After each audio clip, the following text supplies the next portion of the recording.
Pronto. Agora já está gravando. Bom, Luiz, primeiro, boa noite a você. A gente estava batendo aqui um papo offline, né? Offline, online, né? Off da gravação, online do contato remoto aqui que a gente está tendo. Isso.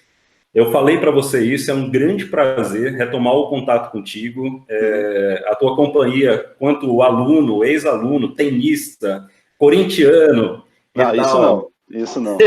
Sinto muito, mas isso... Minha filha tenta me convencer disso sempre, mas isso não vai acontecer, porque ela é corintiana, mas eu sou palmeirense e vou morrer palmeirense. Todo mundo tem um defeito, né? Fica tranquilo que ninguém é perfeito, né? Mas, assim, retomar esse contato muito bacana. E, na verdade, eu já queria ter feito isso antes, principalmente porque eu acho que o nosso bate-papo de hoje, eu até estou criando um nome para isso aqui, um nome de fantasia, que é Papo de Engenheiro, né? Eu acho que vai ser muito legal, porque com os meus estudantes atuais, né? Porque eu estou com turma de primeiro semestre, terceiro semestre, o quanto eu acho que isso aqui vai ser válido para eles, porque eu acredito muito que uma das formas que a gente pode aprender é através da experiência de outras pessoas, né? Com certeza. Tanto para tentar seguir um modelo, de repente, como referência, como também para desviar daquele modelo. De repente, é um modelo que a gente não opta por não seguir e tal. Então, fazer uma breve introdução aqui sobre você, né? Luiz Renato Monte, engenheiro formado desde 2004, tá ficando muito velho já. Bastante. Já cheguei nos 40. Depois dos 40, querido, aí não tem mais fim, porque aí entra nos 200, aí não tem mais fim, né?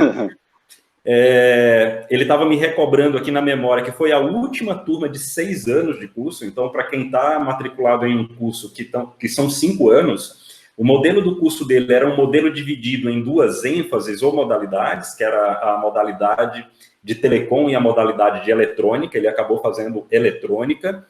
E era aos moldes, por exemplo, do que ainda hoje acontece na Unicamp, no curso noturno da Unicamp, que é um curso de 6 anos também. Então, tem muita gente que pensa assim, caramba, mas eu vou ficar 5 anos preso na faculdade. Cara, quem sobreviveu e criou casca grossa, passou 6 anos. Então, eu acho que é como você utiliza esses 6 anos que é o grande segredo do negócio, né? Eu tenho lido bastante sobre outras áreas, Luiz, e uma das frases que me chamou muita atenção nessas leituras, que não são leituras técnicas na área de engenharia, é que o autor, na verdade, um autor não, vários autores deixaram a mesma mensagem, que ele falava o seguinte: mais importante do que o objetivo é você aproveitar o trajeto, você aproveitar o caminho, porque durante o caminho, de repente, você descobre várias nuances diferentes, e eu acho que na elétrica a gente tem isso muito, de uma maneira muito explícita, né? Eu até digo, a elétrica não é um curso, a elétrica é uma área muito vasta, né? Às vezes a gente vê pesquisadores ou engenheiros, né, eletricistas, falando sobre determinados assuntos que você diz, poxa, mas eu acho que eu faltei essa aula aí, porque isso para mim não é elétrica, né? E o Luiz sempre foi, eu estava comentando isso com ele sempre foi um cara desenrolado nas aulas que ele fez junto comigo, e eu sempre pego disciplinas que tem um alto teor de física e cálculo, né? São disciplinas bastante assim mesmo, complexas. São mais rebuscadas e tal. É uma praia que eu gosto, eu acho que alguém tem que fazer esse tipo de trabalho. E ele sempre teve uma desenvoltura muito acima da média, né? E além de ser um cara que me fazia, a companhia dele me fazia muito bem, porque sempre tinha algumas intervenções que faziam com que o nível da aula subisse. E não era uma turma muito grande. Era uma turma de, sei lá, 20 e poucos a 30 alunos, mais ou menos. Não era uma turma muito grande, então dava para a gente saber ali das personalidades das pessoas, e o Luiz sempre teve uma personalidade muito parceira, né? Depois eu fui morar em Itatiba, então a gente estreitou mais ainda os laços, aí batia uma bolinha no Ferraz Costa junto e tal, né? Ele é casado. Acho que eu nunca perdi para você, né? Acho que eu nunca perdi uma partida de tênis. Você nunca perdeu para mim. Você pode colocar isso no seu currículo Lattes, inclusive. Casado com a Jaqueline, na época, noivo da Jaqueline também, uma pessoa espetacular, formada em Direito, muito competente, uma pessoa amiga e muito séria. Então, um casal ali que eu sempre tive uma ótima convivência, né? Por isso que eu fui muito bem acolhido em Itatiba, por causa dessas companhias aí. Então, vou deixar o resto agora para o Luiz comentar, se ele quiser acrescer algo nisso que eu fiz nessa pequena introdução, mas eu já entraria com a primeira pergunta, que é a pergunta do status atual do teu desempenho profissional. Quer dizer, a tua atividade profissional hoje, ela é cercada do quê? O que é que você faz e aonde você faz? Tá, hoje, bom, eu trabalho no CPQD, né, um centro de pesquisa localizado em Campinas, muito conhecido nacionalmente, até internacionalmente.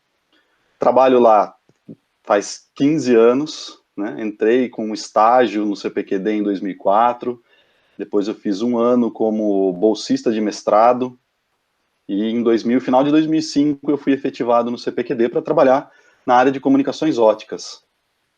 Né? Então, eu tive ao longo da minha carreira, o trabalho na parte técnica, depois a gente pode explorar um pouco mais algumas situações aí, até hoje, né, onde eu sou gerente da área de sistemas embarcados lá do CPQD. Desde 2014, eu passei para a área gerencial, distanciando um pouco da área técnica, sempre com o pé na área técnica, né, mas não mais como desenvolvedor, para atuar como o gestor de uma equipe. Então, em 2004, eu assumi uma área de desenvolvimento, de gestão, de desenvolvimento de tecnologia de produto dentro do grupo de comunicações óticas.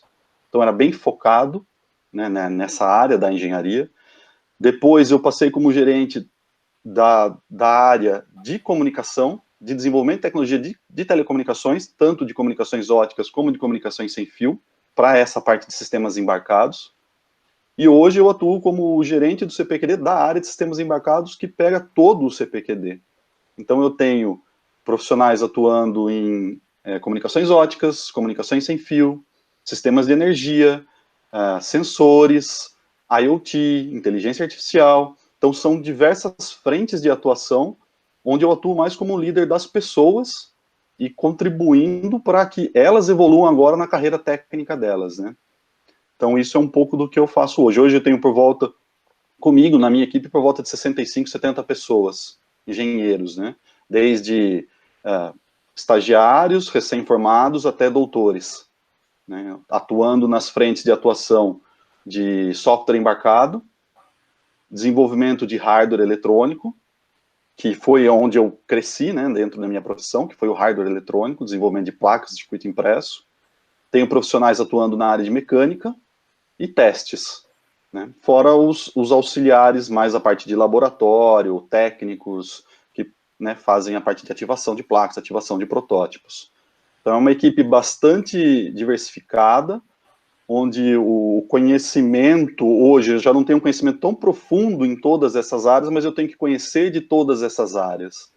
Então eu tenho que entender da área do hardware, como que é feito todo um processo de desenvolvimento de um hardware eletrônico, eu tenho que entender o que é um software embarcado, como que aquilo funciona dentro de uma placa, quais são as tecnologias envolvidas com isso, eu tenho que conhecer a parte de produção mecânica, né, desde lá do conceito, da ideia, de uma prototipagem rápida em 3D, até a fabricação de um molde para um empacotamento de alguma peça, e também da parte de teste, automação de teste, geração de casos de testes, como que aquilo é validado para a gente transferir uma tecnologia para um cliente, testes de compatibilidade eletromagnética, testes de vibração, testes de temperatura. Então, tudo isso é o meu dia a dia de hoje, né? Tudo isso que eu tenho que tratar com as pessoas, com os meus parceiros, com os meus clientes. Então, é um pouco disso aí que engloba o dia a dia, né? Com bastante foco hoje nas pessoas, né? Então, ao longo da minha carreira, eu evolui bastante tecnicamente, né? Trabalhei muito na parte de desenvolvimento. Depois eu eu sempre tive mais esse lado pessoal, né? Desde do técnico, quando eu fiz o colégio técnico, na universidade também, como você citou, sempre junto com os grupos de estudo, tentando contribuir com os colegas na formação deles também. Então eu sempre tive esse lado mais pessoal. E ao longo da minha carreira eu fui evoluindo nisso para chegar nesse cargo de gestão. Então hoje a gente fala muito, né, de liderança, né, tem muitos treinamentos de liderança, e eu me transformei num líder dentro do CPQD meio que naturalmente. Eu não busquei um treinamento de liderança, não fiz um curso específico de liderança na época que eu me transformei, né, um gerente lá, mas foi uma coisa meio que natural, da minha personalidade mesmo, de saber tratar com as pessoas, saber entender a dificuldade das pessoas, poder contribuir com a equipe. Então eu me transformei em um líder e não um chefe, né? Não aquele cara que manda fazer, como eu tive alguns ao longo da minha jornada, e que para mim, como você também mencionou no começo, foi um exemplo a não ser seguido. Né? Então eu tive nesses engenheiros que se transformaram chefes, um não exemplo. Então eu segui para o outro lado, né, de saber lidar com as pessoas, de saber conversar, de saber tratar com todo mundo, com todo tipo de profissional. E acho que é isso que me faz estar até esse tempo no CPQD, né, há 15 anos trabalhando lá. Então eu sempre gosto de dizer assim, nenhum relacionamento dura tanto se as partes não estiverem satisfeitas, né? Com certeza. Seja qual for o relacionamento, pessoal, profissional. Se uma das partes não estiver satisfeita, esse relacionamento se rompe. Então, eu estou muito satisfeito hoje no CPQD e acredito que o CPQD também está satisfeito com o meu trabalho. Legal. Tive ao longo da minha carreira também um período que eu me transformei em professor, né? Que eu comecei a atuar como professor, né? No Colégio Técnico aqui de Itatiba, na ETEC Rosa Perrone. Eu lecionei aulas de eletrônica digital, que é mais onde eu tenho uma aptidão maior, né? Também aulas de laboratório de eletrônica analógica. Então, eu atuei aí por volta de uns 3, 4 anos atuando como professor. Uma experiência muito boa, muito positiva, mas dado o trabalho no dia a dia e o trabalho à noite, começou a ficar muito puxado, muito pesado, aí eu tive que fazer uma opção e eu optei pela carreira no mercado, no centro de pesquisa, né, no CPQD. Você é um dos meus ex-alunos que trabalharam no colégio. Tem um outro ex-aluno, Leonardo Delforno, eu acho que é de uma outra geração, não sei se você chegou a conhecê-lo. Morei vizinho a ele, então eu vi o Leonardo menino, né? E fui orientador dele de TCC, então é interessante isso na vida da gente. Eu acho que isso que rejuvenesce o professor, né? De ele ficar com esses contatos assim, e ele também seguiu a carreira docente. Se eu não me engano, agora ele está como professor do Senai, concluiu o mestrado dele na Unicamp, se eu não me engano é isso, tá? Posso estar um pouquinho enganado, faz um tempinho que eu já não converso com o Leonardo. Inclusive, é outro contato que eu quero retomar. E é sempre gratificante, sabe? Por quê? Olha só, não que eu seja um professor modelo, não é isso. Mas entender que o ambiente acadêmico, que é um ambiente que eu sou apaixonado por ele. Eu até brinco muito, Luiz, que eu falo para os meus alunos que eu não estou na sala de aula porque deu errado fora dela, né? É diferente. Eu não estou na sala de aula para complementar salário. Então, eu falo para eles, olha, se eu pudesse dar um certificado de garantia para você da minha conduta, começaria por aí. Ou seja, eu optei por estar aqui. Não foi uma coisa que, nossa, ninguém me quer, ninguém me ama e por isso que eu estou aqui. Não é. E quando eu vejo alguns ex-alunos perseguindo, mesmo que de forma temporária, a mesma carreira, a gente começa a ter aquele gostinho de, cara, esse daí é um dos bens intangíveis que a gente tem. De alguma maneira, uma parcelinha que seja ali que você contribuiu na formação daquela pessoa, né? E na São Francisco a gente tem essa vontade, né? Essa, vamos dizer, como se é a missão da gente mesmo, formar o profissional ali, mas não só na área técnica, né? Nós da engenharia, mas também dando uma rebuscada ali na questão do caráter da pessoa, da ética. Você falou uma coisa que me chamou muita atenção, a quantidade de pessoas que hoje você lida na questão do teu gerenciamento, né? E você sabe disso. Minha avó já dizia, e é uma frase que para mim é muito atual e prática, assim, ela é prática. Cada cabeça uma sentença. Ela dizia isso, porque a gente sabe que cada ser humano é um indivíduo, quer dizer, pensa de uma determinada forma, interpreta o que a gente fala de uma determinada maneira e tal. Então, essa questão de gerir pessoas, para mim, realmente é um desafio. E quando essa gerência é feita de forma humanizada, que foi o que você colocou, olha, o foco é na pessoa, o processo é importante, o produto é importante, o cliente é muito importante, mas o foco é nas pessoas. Eu me lembro até do presidente, se eu não me engano, foi da Azul, que ele falou que se ele não privilegiar o funcionário dele, ele sabe que o cliente vai ser atingido por isso. Então, para ele, a pessoa mais importante é o funcionário. Porque ele sabe Sim. que a partir daí ele tem os agentes multiplicadores, né, da parte boa da empresa, vamos dizer assim, né? Então isso me chamou muita atenção, porque normalmente no curso de engenharia a gente não é preparado para isso. A gente não é preparado para lidar com pessoas, muito menos com muitas pessoas, não é? Uhum. E no final é isso que eu sempre falo, pelo menos do curso que eu mais conheço, que é o curso de engenharia elétrica. Esse eu mais conheço. Por quê? Porque eu venho desse curso, né? Eu sou um produto desse meio, né, da engenharia elétrica. E eu sempre digo que um bom formando em engenharia elétrica, se ele perceber o leque que é aberto dentro da formação dele, né, por mais generalista que seja, e às vezes a gente coloca até um tom pejorativo na palavra generalista, mas eu vejo na graduação que tem que ser assim. Até porque se você afunila na graduação, qual é o teu campo de visão depois que você se forma? Vai ser muito restrito. Você vai ver, do espectro você vai ver muito pouco. Então é legal que seja generalista mesmo, o mais aberto possível. É ótimo que seja assim, né? A gente começa a criar um certo background que eu chamo de soft skill. É uma habilidade que não é treinada na disciplina, de forma específica. Por exemplo, na minha formação de engenharia elétrica, lá na Federal do Rio Grande do Norte, eu não tive uma disciplina de ética. Eu não tive, não teve isso. Mas eu entendia nas entrelinhas do que era passado para mim nas aulas de cálculo, nas aulas de projetos e tal, que, poxa, eu precisava ter ética. Por exemplo, eu não podia pegar o projeto de um colega, copiar e apresentar como se fosse meu. É um soft skill. Sim, sim. E eu acredito que, óbvio, aí tem uma habilidade que é uma habilidade pessoal, e você realmente sempre teve uma habilidade de lidar com as pessoas ali na sala de aula, eu observava isso.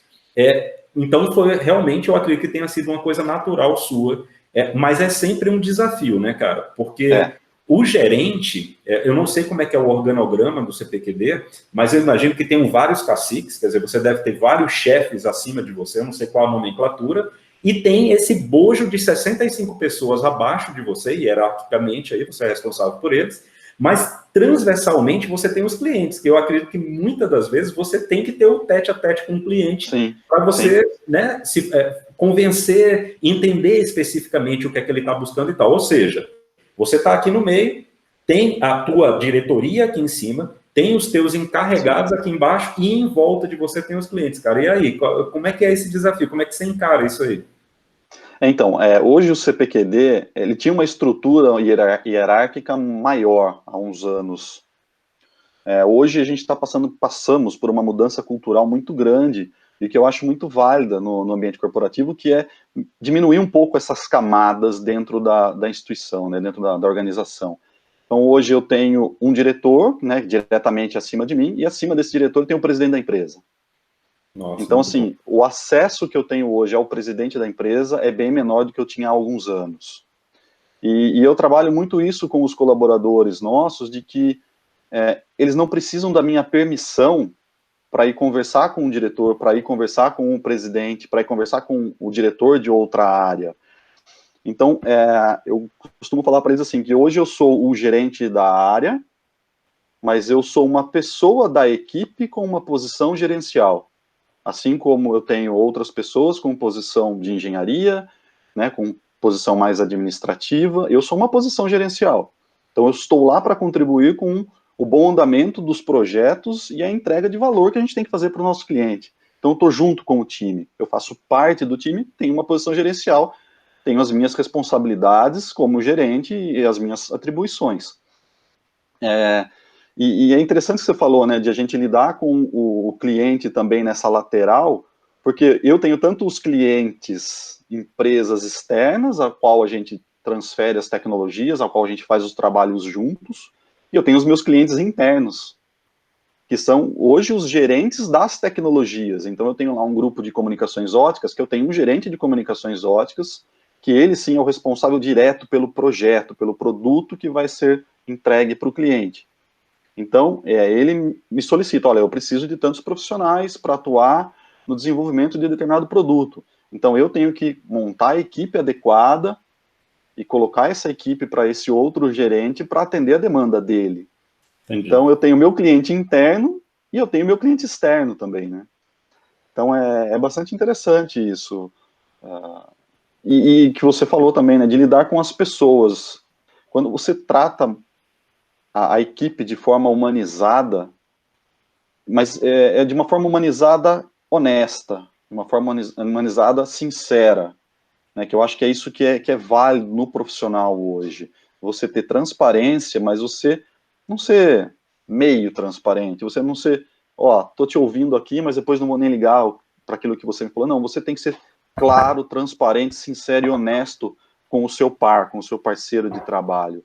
Quando você tem isso, você acaba recebendo o seu colaborador, né, a pessoa da equipe, de forma aberta, e ela faz as coisas acontecerem, ela se doa mais para a empresa, ela contribui mais com você até, né? Fala, pô, o Luiz está me pedindo para fazer tal coisa fora do horário, fazer uma hora extra, fazer um esforço adicional no final de semana. Pô, vamos fazer, a gente está junto. Então, esse sentimento da equipe com a liderança é muito importante hoje. E a gente está tendo ganhos enormes com isso lá dentro, né? As equipes estão bem mais unidas, as pessoas estão tendo entregas de valor muito maior, padronização em todos os processos que a gente vem trabalhando para atender melhor a todos os clientes. Então, isso é algo muito interessante. Eu acho bem válido esse relacionamento das pessoas, né? E eu valorizo muito isso. Legal. Isso é bem importante, cara. Na minha profissão, sem isso aí, a gente não vai para lugar nenhum. Porque eu tenho que acreditar no meu estudante, tenho que acreditar que ele está afim, tenho que ser honesto, porque eu tenho que fazer uma avaliação até para a própria segurança dessa pessoa, né? Do quanto ela está progredindo naquilo que ela está buscando conhecer. Então, tem que ser honesto. Quer dizer, você vamos dizer, lida tipo pai, né? Na hora que tem que abraçar, afagar, você faz. Na hora que você tem que ser um pouco mais duro no sentido de, porra, eu vou te preparar para a vida, e você tem que ser um pouco mais enérgico justamente por isso, porque realmente o mercado, principalmente o mercado de engenharia, eu acho que é hard, né? Ele não é um mercado para gente fraca, para gente que foca no problema, mas não foca na solução, para gente que não tem malemolência em termos de plano A, B, C, quer dizer, isso eu acho que é próprio do engenheiro, né? E indo bem por essa linha, Luiz, você falou um negócio que eu achei muito interessante, que o que você tinha me adiantado, essa questão dessa miscelânea que você tem, essa geleia tecnológica que você tem abaixo da sua gerência, de vários focos diferentes e tal, o que me faz pensar uma coisa, e aí você me corrige se eu estiver equivocado, aqui é a cabeça de professor, você sabe disso, né? Quando a gente fala que... Eu vou fazer uma comparação, mas não em termos de valores, eu vou fazer uma comparação em termos de cenários, só para você ter uma ideia. Por exemplo, nós, professores da São Francisco, a gente, muitas vezes, a gente acaba assumindo a orientação de trabalho de graduação, porque agora deixou de ser chamado trabalho de conclusão de curso para ser chamado trabalho de graduação. E muitas vezes a gente assume, teve um ano que eu assumi 12 TG, só para você ter uma ideia, né? E o que eu falava para os alunos, né, que estavam envolvidos naqueles projetos, é que eu não poderia ser a pessoa mais interessada naquele projeto. Eu deveria ser alguém extremamente interessado, mas eu era parte do projeto e não o dono do projeto. E eu justificava isso. Eu dizia o seguinte, não é a questão de aprovação ou não aprovação. E isso, óbvio que isso gera ocupação, mas não é isso. Não é, eu acho que o interesse não vem daí. Eu acho que a questão da ocupação, sim, olha, existe uma necessidade de eu me ocupar com isso aqui, porque... Agora, o interesse, eu acho que ele é diferente, ele vem de uma vamos dizer, por um motivo diferente. Então, todos deveriam estar interessados. Só que eu justificava não ser o principal interessado, porque eu deveria ser a pessoa que menos dominaria especificamente o trabalho, entende? Não é que eu desconhecesse o assunto. Não, o assunto não é desconhecido. Porém, eu não tenho o domínio integral de todos os 12 trabalhos. Na verdade, o que eu dominava ali de todos os trabalhos eram os conceitos envolvidos naquilo. Sim. Mas, por exemplo, não a técnica. Então, a técnica como fazer X processo. De repente, eu não domino a técnica, mas Sim. eu sei o que é que eu tenho de início e o que é que eu tenho que ter no final. E aí a cabeça de engenheiro vem à tona. Poxa, nós temos algumas soluções para isso. Ó. Deve passar por tais etapas, assim, assim, assado. Cada etapa dessa deve levar mais ou menos um tempo assim. Ou seja, especificamente eu não sabia, mas conceitualmente eu dominava. E eu não sei se isso se abate também na posição que hoje você ocupa. Sim, sim, bastante. Se eu pegar a minha trajetória como profissional ali dentro do CPQD, eu trabalhei muito focado em projetos de hardware, de eletrônica, de circuito eletrônico para comunicações óticas. Então eu tinha um conhecimento muito profundo em amplificação ótica, roteamento ótico, como que funciona uma transmissão ótica dos equipamentos, transponder, geração de sinal. Então isso era o que eu dominava ali da parte técnica. Hoje, eu não sei nem sei te dizer quantos projetos a gente tem dentro da área de sistemas embarcados. São inúmeros projetos. Então, assim, longe de mim querer conhecer profundamente, tecnicamente, cada parte dos projetos. É claro que tem alguns que eu tenho mais familiaridade e que eu posso contribuir até com discussões técnicas mais profundas que eu tenho minha bagagem técnica e posso ajudar nisso. Mas dos demais, eu tenho esse conhecimento. O que é o projeto, onde a gente tem que chegar, o que a gente tem que entregar para o nosso cliente, qual é o perfil do profissional que eu preciso colocar ali. Então, eu conheço muito bem as pessoas da equipe, com os conhecimentos delas, para que eu encaixe as pessoas adequadamente nos projetos. Né? Então, tem muito disso, sim. Né? De ter esse conhecimento bastante abrangente. Eu nunca tinha trabalhado na área de energia, por exemplo, né? De controle de baterias para estação de telecomunicações, para carro elétrico, né? E hoje a gente tem equipe trabalhando com isso. Então, é lógico, eu vou estudando, vou melhorando o meu conhecimento técnico nisso para poder contribuir com as pessoas, mas hoje, assim, nessa área não é o meu foco, né, ali. Legal. Uma outra pergunta que eu queria fazer a respeito da tua visão, né, dentro da tua atividade. Uma bandeira que eu defendo, a bandeira que eu defendo, acima de tudo, é a engenharia nacional. Quer dizer, independente de qual modalidade seja, não interessa. Eu até estudei um gráfico muito interessante que falava a respeito a carreira mais procurada sempre vai ser medicina no Brasil, parece que é uma coisa cultural, ela é distante, inclusive, das outras, mas há uma oscilação na busca pela carreira do direito e da engenharia.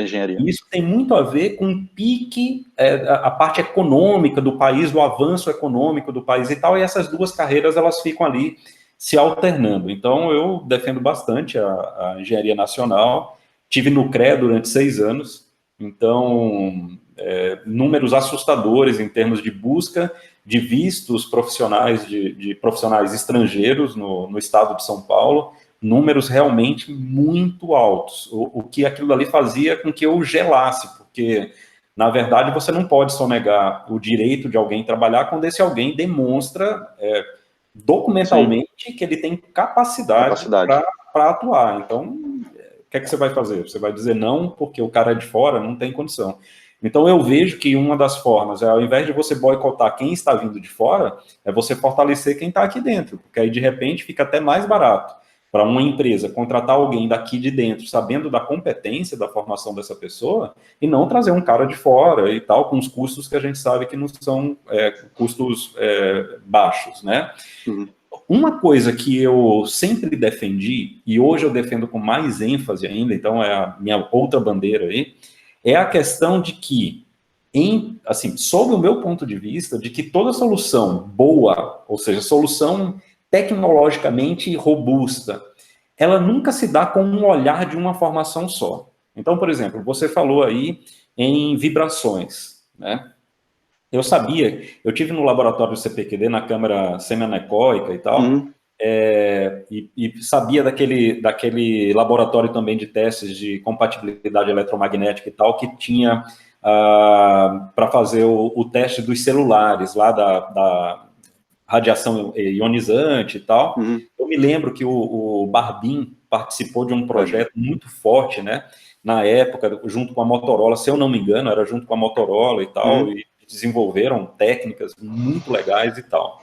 Mas ainda assim, eu acho que isso aí está bem no campo da elétrica. Eu acho que quem estudou bem elétrica consegue dominar essa parte, que é uma parte mais etérea da elétrica, porque é uma parte de eletromagnetismo aplicado lá no último grau. Sim. Então, realmente é um negócio meio... as equações, os modelos matemáticos são muito pesados e tal, mas eu acho que ainda é elétrica.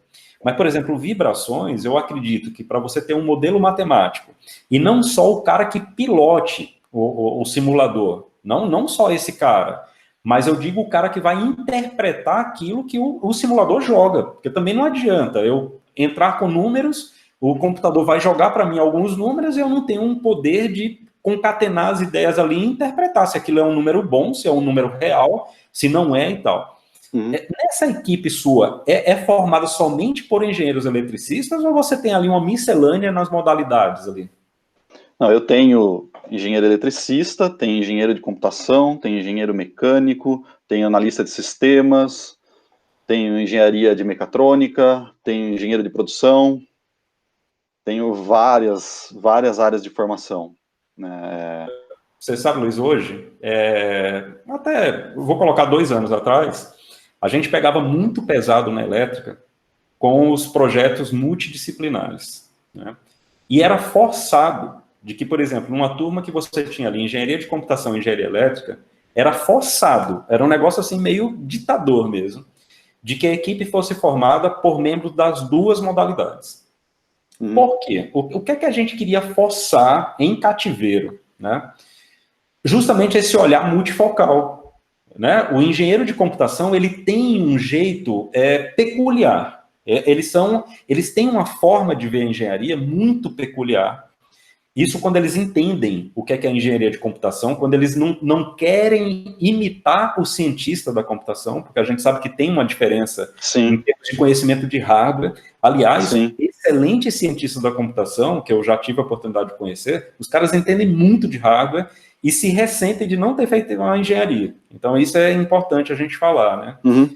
Quando o engenheiro de computação e informação, ele nota que a competência dele está justamente em não antipatizar aquilo que é aquela, vamos dizer, área de sombreamento, vamos colocar assim, em termos de formação, com o engenheiro eletricista, que é a parte da eletrônica, tanto a analógica quanto a digital, a parte de microprocessadores e tal. Quando ele entende que isso é a mais, que isso não está roubando o tempo dele, isso está oferecendo uma formação diferenciada, eu vendo a possibilidade de que, e para o engenheiro eletricista da mesma forma, quando o cara vai ver lá algoritmo e linguagem de programação e ele acha que aquilo é da computação, eu fico pensando que falta ainda de maturidade em termos de formação, não é maldade do cara nem preguiça, não é esse aspecto, mas é não entender de que novamente o assunto, se eu volto para uma formação muito específica, no final eu posso não ter escolha, eu posso não saber onde que eu vou atuar.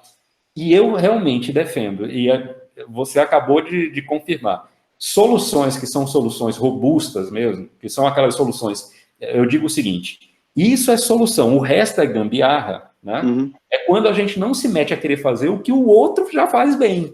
Eu acho que isso aí é óbvio, mas existe uma guerrinha, um bairrismo dentro das engenharias que eu acho que é muito ruim, porque na verdade toda vez que tem uma guerra de bairrismo dentro das engenharias, a gente nota que um agente externo, e aí você coloca qualquer outra formação, começa a sentir que aquele terreno é um terreno fértil para ele entrar também, porque se as pessoas que estão ali se aquecem com bairrismo, né, o outro profissional pode chegar ali com muita força. E a gente dava essa forçada de barra, cara. Eu vejo que, nossa, não gostava de jeito nenhum, achava que o aspecto ruim do projeto multidisciplinar era a multidisciplinaridade, entendeu? Ele não queria que tivesse essa mistura, vamos dizer, de jeito de olhar as coisas. E eu acredito muito que, e as minhas leituras estão indo muito para esse campo da questão do mindset, né, de você mudar um pouco a tua maneira de enxergar as coisas, quer dizer, entender de que nada é exatamente como se apresenta, que você pode ter uma visão um pouco diferente das coisas E isso vem aumentando a minha crença de que soluções boas, categóricas, profissionais, né, tecnologicamente robustas, elas vêm realmente com essa miscelânea de gente aí, tipo Sim, a torre de Babel na formação tecnológica, para poder dar um caldo mais grosso aí e você conseguir construir alguma coisa que seja perene, sim. né? Eu concordo com isso. Eu acho que hoje você não faz nada sozinho, né? Você precisa ter todos os conhecimentos para você fazer algo robusto. Eu lembro quando eu comecei a fazer o estágio no CPQD, a gente trabalhava muito ainda com o desenvolvimento de protótipos, provas de conceitos, pesquisas. Então a gente tinha lá uma determinada pesquisa onde a gente tinha que provar o funcionamento de uma rede ótica, de um equipamento, de um componente, fazer uma transmissão ótica lá num formato específico. Então você desenvolvia um hardware para aquilo. Então eu mesmo fazia o hardware, todo o projeto, seguia o processo, mandava a fabricação da placa. Eu mesmo fazia o código da placa. Eu dava um jeito ali de acertar a mecânica, e a gente fazia aquela prova de conceito. Mas aquela tecnologia, quando ela era transferida para uma indústria, ela estava muito crua. Porque quando entrava no processo produtivo mesmo, o CPQD não produz, o CPQD desenvolve tecnologia. Então, nós temos as nossas empresas parceiras que recebem essas tecnologias e produtizam aquilo, colocam aquilo no mercado. Então, quando a gente transferia um protótipo para a indústria, era meio que um balde de água fria, porque o cara recebia aquilo e falava, nossa, agora eu tenho que fazer toda a minha engenharia em cima disso para transformar isso num produto. E então a gente começou a evoluir nos nossos desenvolvimentos, justamente tendo o cara ali que conhece bastante de hardware, conheço firmware, conheço software, mas a minha especialidade é hardware, então vou focar naquilo que eu sou bom. Quem que é bom ali no software embarcado que pode trabalhar junto comigo? E a gente sentiu muito isso também do conflito entre as formações. Então, muitas vezes vai para o laboratório para você fazer a ativação de uma placa, ah não, o hardware está ok, o problema é o software. Aí vem o cara do software, o software está funcionando, o hardware que é o problema. Né? Então tinha muito disso. Até que a gente teve lá um gestor nosso que chegou e falou, gente, eu não quero saber de quem que é o problema é nosso. O problema é da nossa equipe, o problema é do nosso time. Tá com problema aí? Quem que fez o software? Vem cá. Quem que fez o hardware? Vem cá. Ah, você da mecânica fez o projeto? Vem cá. Senta todo mundo junto aqui e vamos resolver o problema. Então isso começou a ser uma mudança para a gente enxergar que não é o problema de um, o problema do outro. Ninguém vai resolver sozinho. Então a gente tem que juntar o time, colocar todo mundo junto para atacar o problema e chegar na solução definitiva. E isso a gente foi evoluindo processos, né, as nossas metodologias de desenvolvimento. Então hoje, quando a gente transfere uma tecnologia para o nosso parceiro, ela está praticamente pronta para ir para o mercado. Né? A gente já passou pelos testes de certificação, já fez as validações, elaboração de testes, pensando nisso desde o começo de um projeto. Antes você fazia todo o desenvolvimento. Ah, acabamos o desenvolvimento, agora vamos testar. Aí o cara do teste descobriu uma falha de conceito de um requisito lá no início do projeto. Aí você perdia, gastava tempo e dinheiro para refazer todo o desenvolvimento. Então hoje o teste vem junto, desde o começo de um projeto. Então aí você entra com engenharia de teste também, né? E isso agregou muita qualidade em todo o processo de desenvolvimento. Então você não Muito enxerga o legal. problema. Ah, no fim, o problema é do hardware. Então o cara do hardware vai lá e resolve. Mas para chegar naquele diagnóstico, todo mundo sentou junto, todo mundo chegou naquele problema. E não é porque teve um problema do hardware, o cara errou, o cara é um culpado. Não, vamos lá, vamos corrigir. Errar faz parte do desenvolvimento, faz parte do aprendizado, né? A gente ouve falar, né? É, você, você erra, né? Faz parte do aprendizado. Você não precisa errar para aprender. Quando você erra, você tem que aprender, né? Sim, sim. Então, faz parte do nosso processo. O erro faz Muito parte. legal. Então, a gente tem que saber lidar com isso. E é muito importante você ter todos os conhecimentos trabalhando junto. É um crescimento para os dois lados.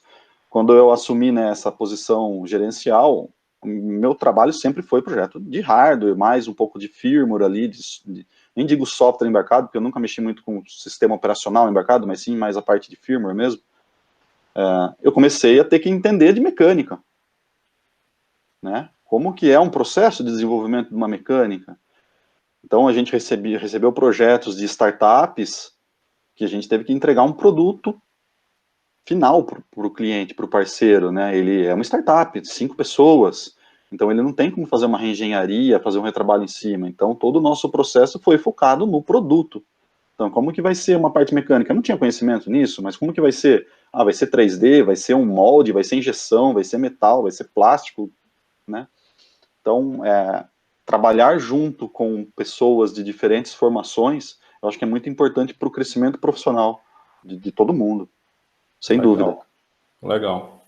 Meu, agora eu queria fazer uma ponte aí, sem que você chore de saudades do período da sua formação, mas quando a gente é estudante, eu me lembro do meu ex-coordenador, um dos ex-coordenadores da Engenharia Elétrica na Federal, professor Bernardo, ele é falecido já, mas era uma pessoa boníssima, né? E eu me lembro que um dia ele chegou para mim e falou assim, cara, a disciplina que você devia, né, que a gente falava assim, né, devia os créditos, né, ela foi extinta. Então você já pode se formar, né? E eu me encontrei com ele no centro da cidade, lá em Natal, e digo para você que períodos antes de eu ter encontrado com ele, muitas vezes eu me fazia a pergunta assim, cara, o que é que eu estou fazendo aqui, né? Você sabe que eu fiz colégio militar durante 7 anos, então vou te dizer que, em teoria, 99,9% de chance era de eu ter seguido carreira, né? Por quê? Porque isso, na época, era muito valorizado e eu tinha veia para... Né, tinha o perfil, né? Muita gente fala em perfil. Eu tinha o perfil para ter seguido a carreira e tal, mas por uma interferência muito positiva de um primo meu de Recife, da Federal de Recife, fazia engenharia eletrônica lá, eu acabei desviando o caminho aí e, graças a Deus, caí na engenharia elétrica e fui para a Universidade Federal e tal, isso no ano de 88, né, 1988. Então, bastante tempo. E numa universidade federal, eu posso falar da minha, né? Na minha universidade federal, você tinha que ser autodidata mesmo. Você tinha que se virar, né, nos 30, né? Tinha os professores até que eles diziam assim, você sabe por que essa disciplina aqui ela é de 12 horas? É porque 4 é na sala de aula e 8 é fora dela. Então, eles falavam isso aí mesmo, abertamente, e, cara, se virasse. Você tinha que se virar mesmo, né? E muitas vezes eu ficava pensando, cara, porra, eu podia ter seguido carreira militar, porque já era tudo mais ou menos delineado, e eu não precisaria passar por alguns perrengues, porque, por exemplo, uma disciplina que eu tive muita dificuldade, assim, transformadores. Eu tive uma disciplina de transformadores, a gente tinha conversão de energia, transformadores para entrar em máquinas 1 e depois em máquinas 2. Então, a gente tinha e era engenharia de telecom, viu? Mas a gente tinha essa picada aí, né? E quando eu cheguei em trafo, cara, foi duro o negócio, foi duro. Eu acho que foi a única foi o único exame que eu peguei, e para você ter ideia, o exame, ele foi a apresentação de um roteiro de prática, o professor lá colocou lá, o roteiro de uma prática e a prática. Então eu tinha, imagina, prova oral prática, entendeu? Porque eu tinha que apresentar para ele o processo lá, a rotina, que era ensaios em vazio, ensaio em carga máxima e tal, e duro, porque imagina, você está apresentando ali, cara, você não tem direito a chutar, né? Você não tem. Sim. E quando foi marcado essa bendita desse exame, o exame era individual, e eu me lembro que isso aí me baqueou muito, muito, muito, muito, porque eu tinha notas muito boas, sempre fui muito desenrolado na engenharia elétrica, mas essa danada de trafos aí, tanto que, cara, máquinas 1, nossa, deslanchei na disciplina. Então, assim, não tinha uma explicação. Na verdade, é que o assunto não me atraía, né? E, para você ver o que é, que depois eu lecionei transformadores. Então, por quê? Porque depois você chega num estágio de maturidade que você diz, cara, a coisa não era para aquilo lá, é que naquele momento, de repente, o negócio não caía para mim e tal. Bom, enfim. E o meu professor era muito bom, viu? Não posso falar nada dele, não. Um professor excelente, graduado, tinha doutorado na Alemanha. Nossa, o cara era pau de dar em doido. Mas isso se abateu. sobre mim muito forte nessa disciplina, e pelas dificuldades da Universidade Federal, que era uma universidade sucateada na época, ela tinha excelentes professores, mas laboratórios que não era lá essa coisa toda, né? Uhum. Então eu passei por esses períodos aí de, poxa vida, né? Será que, pô, essa escolha foi a melhor e tal? E algo me fez caminhar para frente, né? Algo me fez, olha, não, vamos aqui e tal, porque é isso aqui que eu quero fazer. Uhum. Né? Então tinha algo ali que me fez ir para frente. Então eu queria saber se isso só acontece comigo, se isso acontece só com os alunos atuais, que muitas vezes eles chegam para mim e falam, nossa, Luiz, às vezes dá para repensar que o caso é isso mesmo que eu quero fazer ou não. No seu caso, isso que eu estou falando é bobagem, aconteceu com você também, e daí? Deixa eu só fazer um comentário de um aluno meu no curso técnico, que uma vez chegou para mim e perguntou, professor, eu estou indeciso. Eu não sei o que eu faço na faculdade, se eu faço engenharia ou se eu faço medicina. Aí eu achei tão oposto que eu falei, cara, eu não posso te ajudar. Eu iria para engenharia, porque eu não tenho aptidão nenhuma para medicina. Mas aí é muito distante, né? Se o cara chega e fala engenharia elétrica, engenharia mecânica, engenharia da computação, eu até conseguiria dar um auxílio para ele. Mas entre engenharia elétrica e medicina eu achei muito distante. Na minha formação, Luiz, eu sou nascido em Itatiba, né? Sempre vivi aqui em Itatiba. E a gente tinha o colégio técnico, né, para formação técnica, o Rosa Perrone, que tinha, na minha época, formação em eletrônica e formação em mecânica. E tinha também mais 2 colégios técnicos na cidade, que era magistério e contabilidade.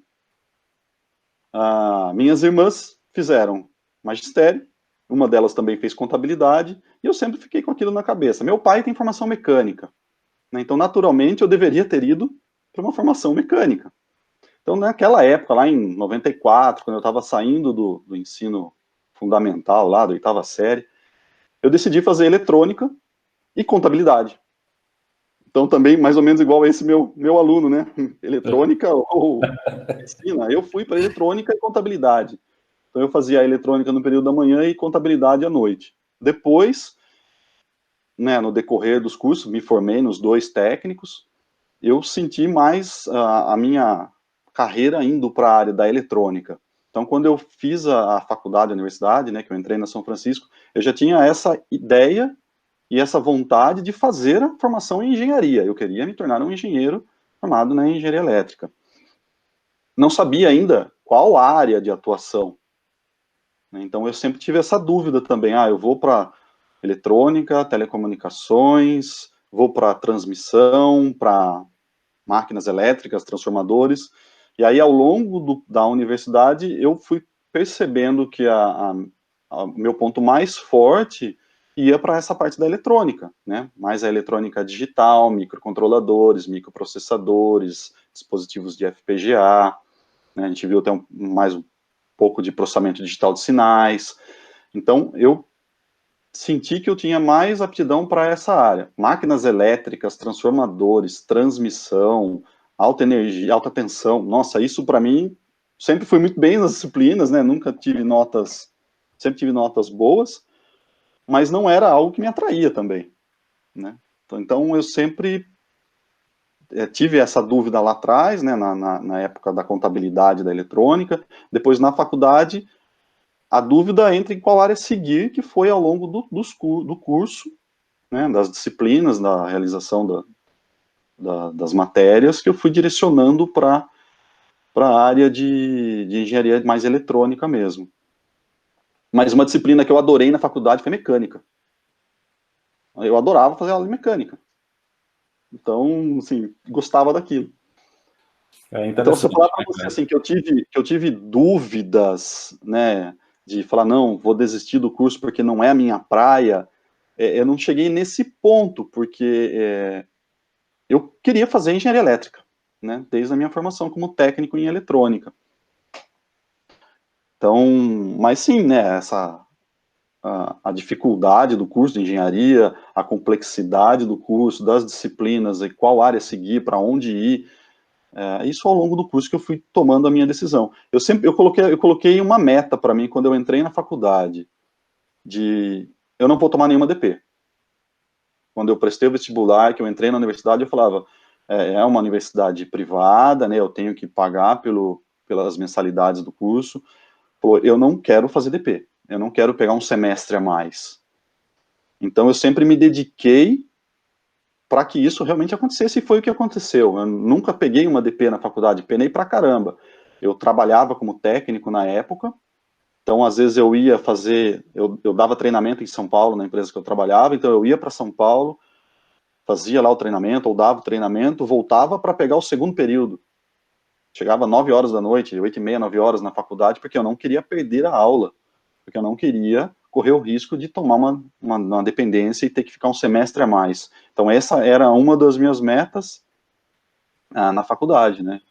Não tomar uma dependência ali. E eu, graças a Deus, consegui me dedicar e fazer com que isso acontecesse. E a outra meta minha era, até o último ano, eu estou trabalhando como técnico, consigo me sustentar, né, com a faculdade, com as questões pessoais, mas o último ano é o limite para eu largar a área técnica e ir para a área de engenharia. Então, se eu tivesse a possibilidade de ter iniciado o meu estágio, a atuação na área de engenharia antes, eu acho que seria muito melhor, porque o conhecimento teórico, né, ali que a gente vê, a prática de laboratório na faculdade, tudo, mas aplicado no dia a dia, no trabalho, eu acho que contribui muito e você sente um salto enorme, tanto no seu aprendizado na universidade, quanto a aplicação daquilo dentro do ambiente profissional. Eu lembro de uma situação que eu vivi na faculdade, até um pouco semelhante a isso que você falou, na parte de comunicação, né, comunicação digital, que era algo que eu gostava, que tinha lá o diagrama de olho, né, e que é o bendito do diagrama de olho em telecomunicações.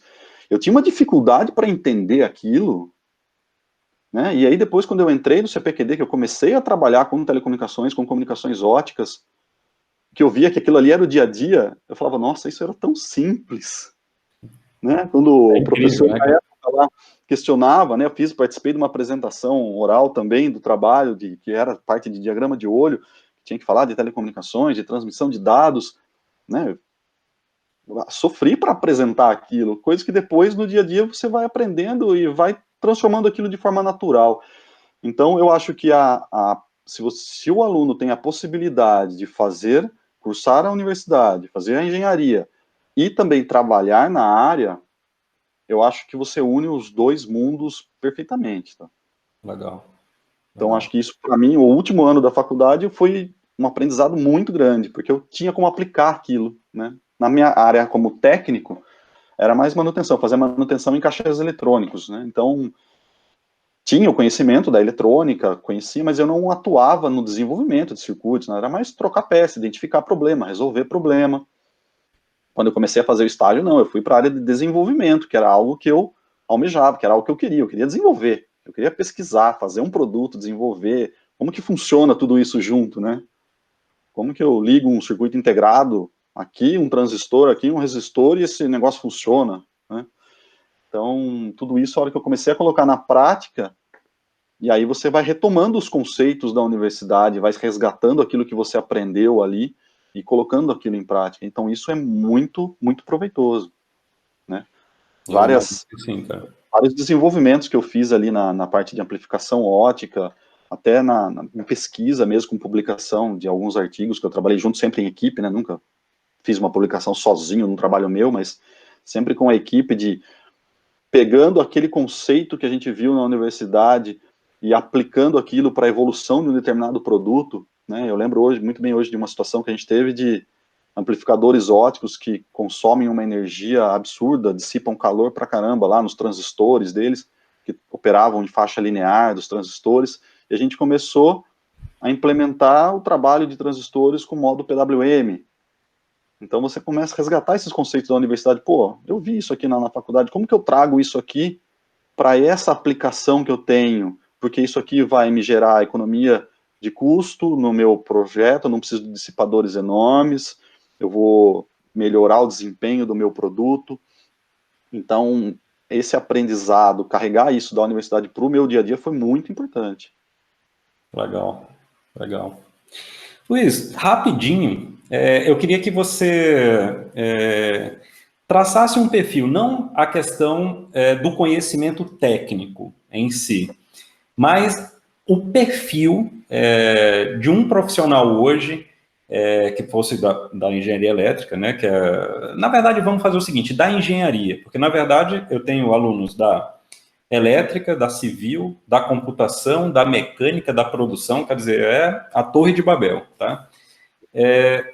Não o perfil academicista técnico, mas os outros valores. Hoje, quando você busca fazer uma entrevista, não sei se é você diretamente que faz, ou algum subordinado seu e tal, o que é que vocês costumam querer perceber daquela pessoa? Qual é a bagagem que aquela pessoa tem que carregar com ela que chama atenção? Pô, isso aí é legal para trabalhar em equipe aqui dentro do CPQD e tal, e isso está dentro do perfil das nossas atividades.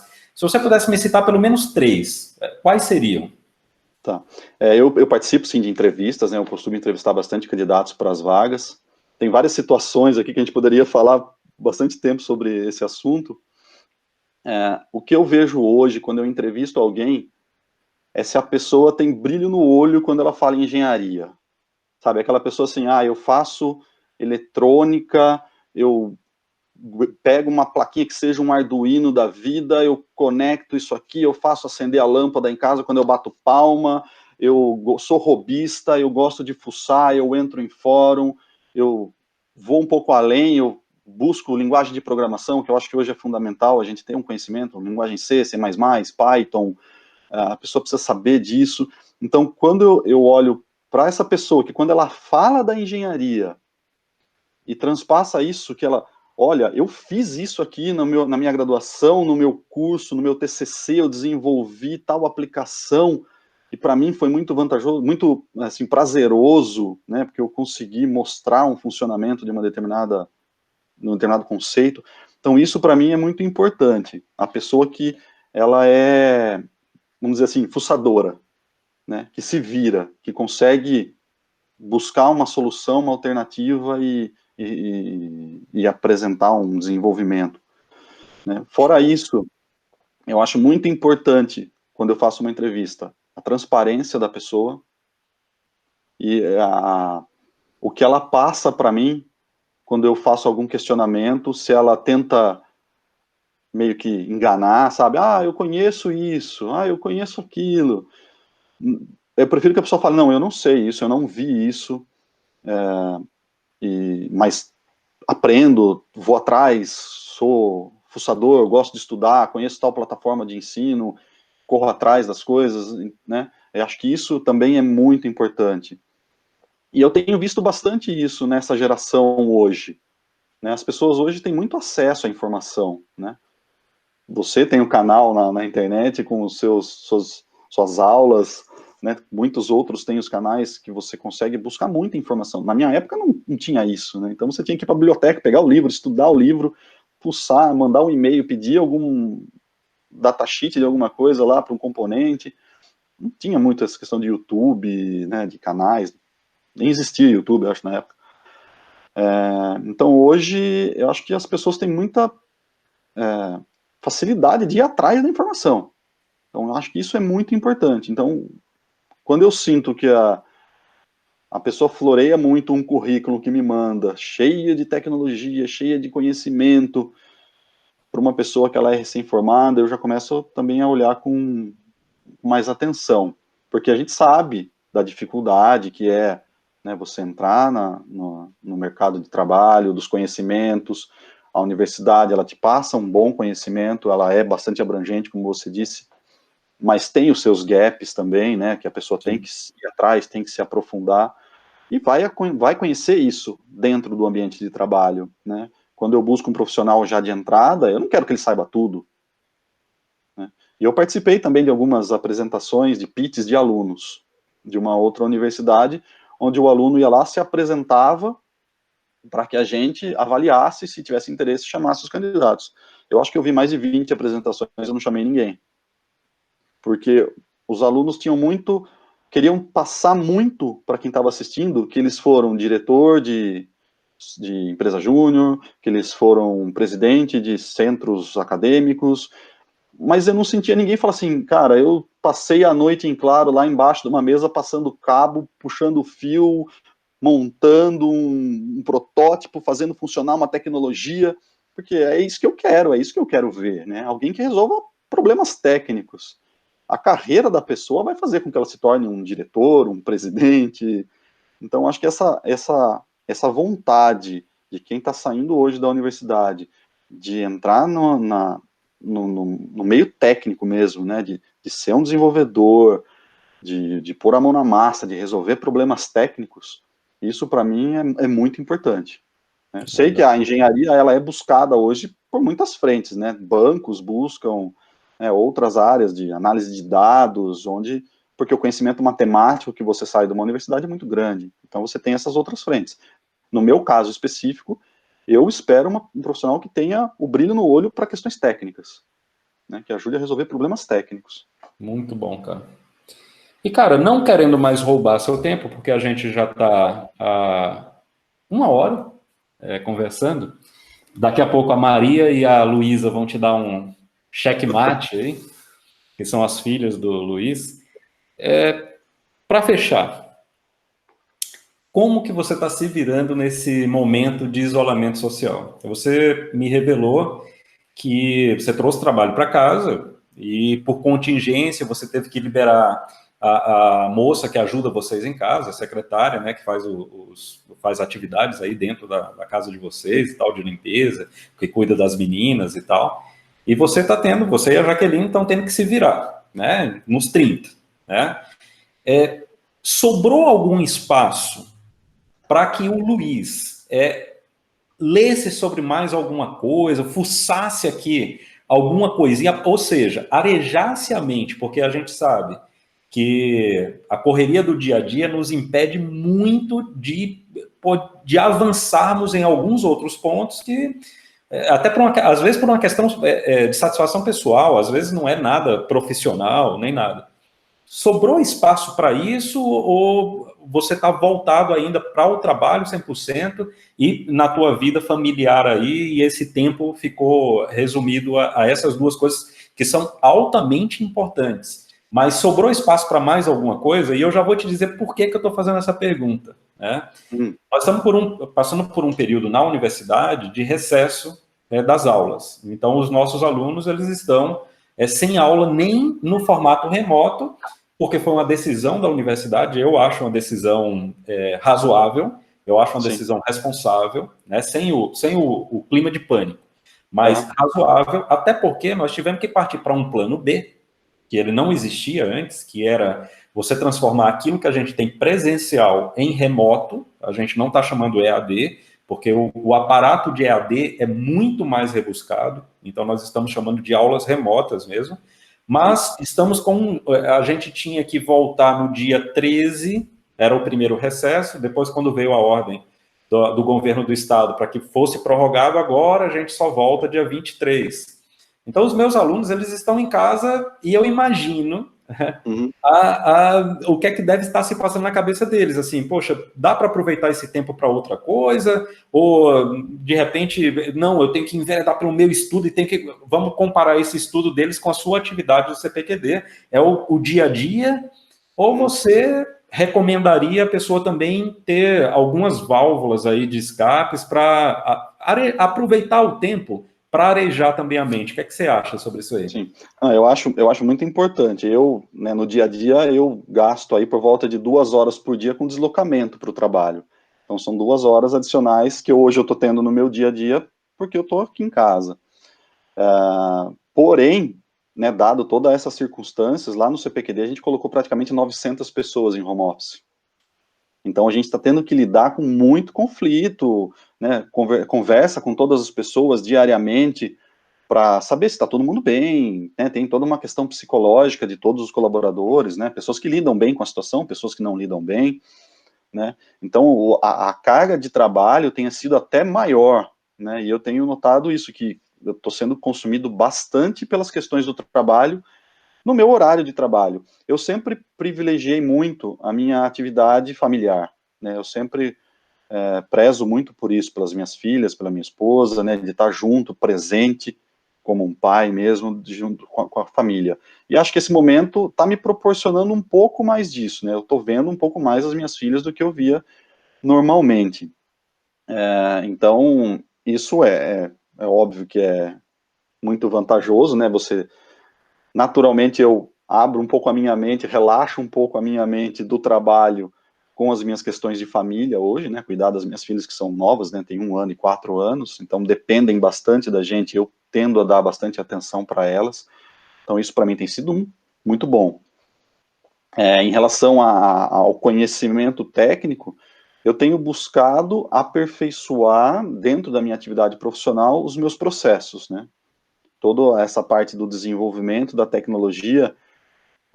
Então, como eu tenho esse tempinho um pouco a mais em casa aqui do meu deslocamento, eu tento levantar um pouco mais cedo, começar um pouco mais cedo, a dar uma estudada um pouco mais nas partes processual, do fluxo de desenvolvimento de uma tecnologia, o que eu posso agregar disso dentro do meu trabalho, do trabalho das equipes com o qual eu tenho lá no CPQD.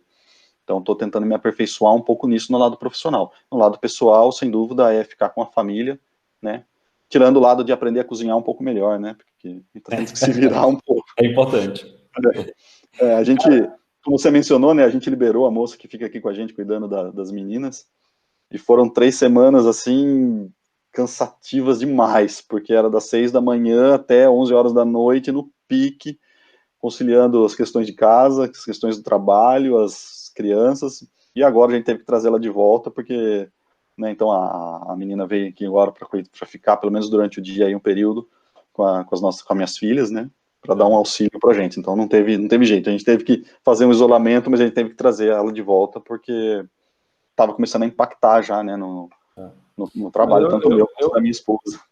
Eu imagino assim, cara, foi por isso que eu te falei que a política do pânico, para mim, ela é completamente dispensável, até porque no pânico você não age direito. Então eu não vejo o pânico como nenhum tipo de estratégia positiva. Eu acho que as pessoas têm que ter conscientização, é aquilo que você falou, né? Em todos os âmbitos, acesso à informação a gente tem.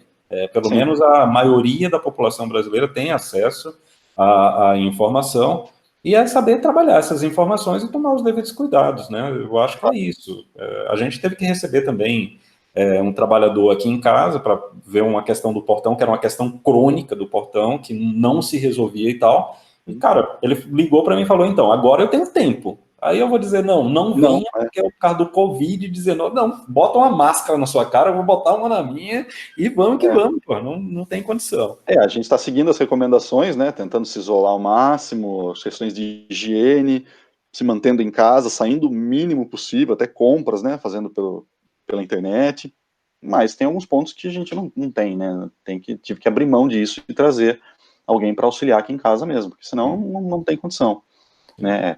O trabalho está demandando bastante, né, a gente tem percebido, né, no CPQD a gente conseguiu colocar 900 pessoas em home office, e não está tendo queda de produção a princípio, né, nesse tempo que a gente está há 1 mês já fazendo isso. Então o trabalho continua a todo vapor ali, as entregas continuam acontecendo, mas tem todo esse cuidado que a gente tem que ter com o profissional, né? Então tem que estar um contato diário, são reuniões constantes, a atuação está sendo direta. A gente está trabalhando mais até do que quando estava lá. Eu imagino. Cara, nossa, foi muito bom conversar contigo, né? Quando eu liguei para ti, você, porra, já foi muito receptivo. Nossa, é isso que eu falo, né? Outra frase da minha avó, que ela dizia o seguinte: mais vale um amigo na praça do que dinheiro no bolso. Muitas vezes o dinheiro realmente não resolve tudo que você quer resolver. Então eu prezo muito as minhas amizades. Legal.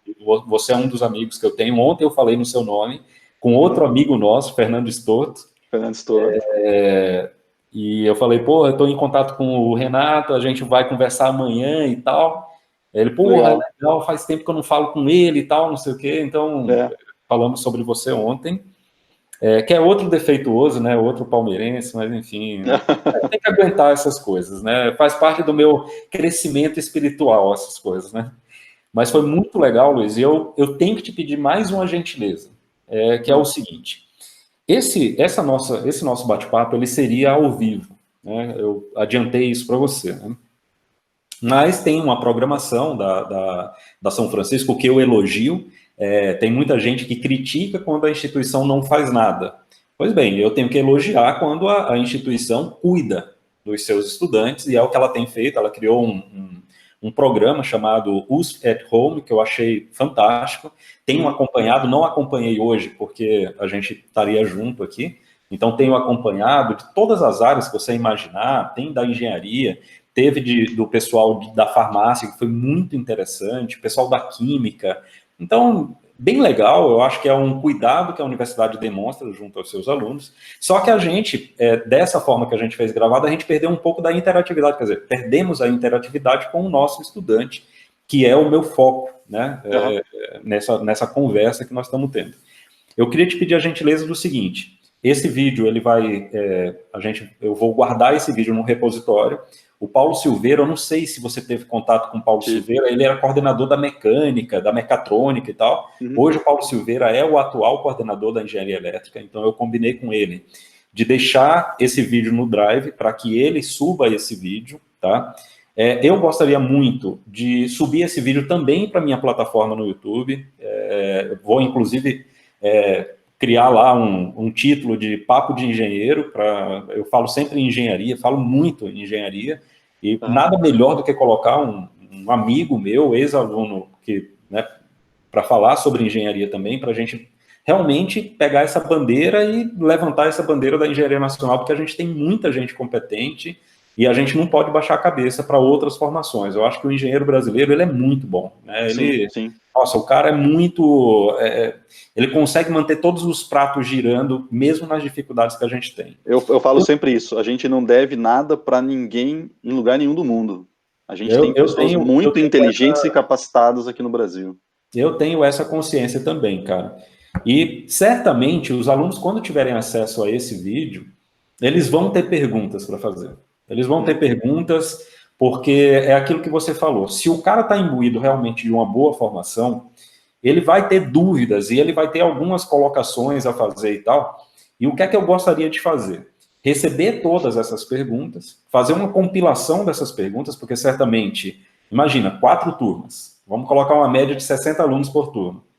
Então, vão chover perguntas e, às vezes, acredito eu, que vão ter perguntas repetitivas, então eu vou tentar condensar, sempre que forem perguntas no mesmo nicho ali de dúvida, refazer a pergunta tentando abranger todas essas dúvidas, jogar para você, mas você nem vai precisar me responder de forma escrita, porque eu sei que isso vai demandar tempo seu, né? E eu não queria tomar mais tempo seu.